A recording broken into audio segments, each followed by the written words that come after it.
Good evening.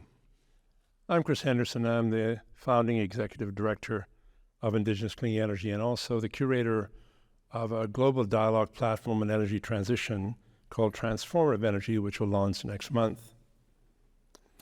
As I reveled experiencing yesterday's solar eclipse in the zone of totality, I thought to myself, what does that mean for my remarks today? Is it going to be blue skies?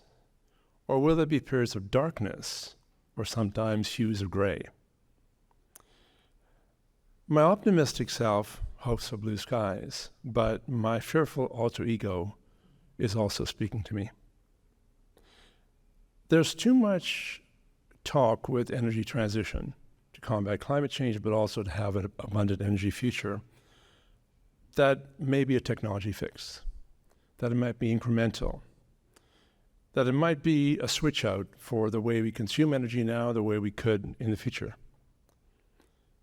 But I don't think that recognizes the reality of what energy is in our lives. I don't think it recognizes that we are all under colonialization.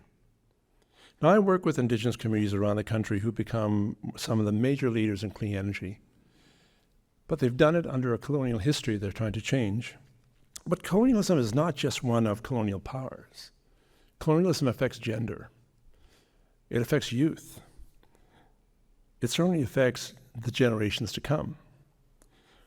What I've learned in helping Indigenous communities become the second largest asset holder of renewable energy in Canada is that we have to center the transition we're going through with a people agenda. And that systemic change is fundamentally to say, how do we not simply have a domination of the energy system where Shell or BP or large utilities control it to Meta and Google controlling it? Because that actually is part of the path we're on. What we actually want to do is not be preoccupied about reliability and cost. What we have to be preoccupied about is, what does energy get us? What does energy really value us? There's an episode in the sitcom Seinfeld when there's a Russian author coming here to New York City to write a book, and Jerry tells Elaine that Tolstoy's book was not named War and Peace, which is the best book title ever and very topical in these times, but it's war. What's it good for? Absolutely nothing. Hilarity ensues. So I ask you, what's energy good for? And so therefore, I think we are not moving as fast as we have been able to on climate change, or as fast as we need to on energy transition, because the people-centering decision-making, governance, ownership of that new future is not in place. If Indigenous communities can own almost 20% of Canada's electricity generating infrastructure, almost all renewable as they do now, could you? Could we move to a more democratic system that values resilience of local economies, fairness, justice, and even things like healthcare? The community of Nain, Labrador is on the east coast of our country. It's an Inuit community. It's reliant on diesel for its heating. It's reliant for diesel for its power. That's shipped by barge up from Corner Brook. When I asked the community there, when they were trying to go through an energy transition, what was the alternative to their heat? They said, well, we can buy some diesel fuel, we can buy some wood, which is expensive, as you might expect, in a near tundra area. I said, well, could we just look at what you really want? They said, no, what we want is healthier air in our homes, and we're willing to pay for different kinds of technologies that get us there. So we're talking energy, and I also joke in Ottawa, there are two people that know what an electron is, and I'm one of them.